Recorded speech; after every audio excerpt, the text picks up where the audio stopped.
గెలుస్తాం, గెలిచి తీరుతాం. ఢిల్లీ వీధుల్లో విద్యార్థులు కాదు, ఒక చరిత్ర నడిచింది. ఢిల్లీ వైపు దూసుకొచ్చిన విద్యార్థి ఉప్పిన రాజధానిని ముంచెత్తింది.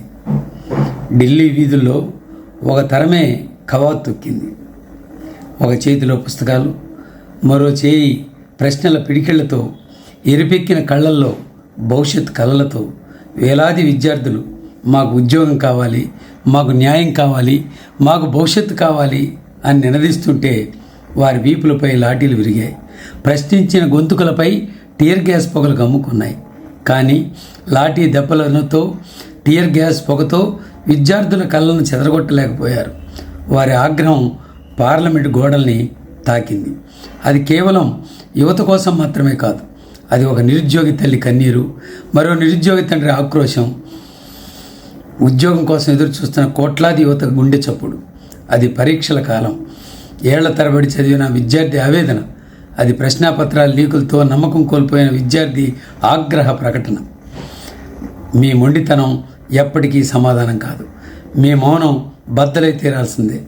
బిగిసిన ఈ చేతులే రేపు మరో చరిత్ర లెక్కించబోతున్నాయి.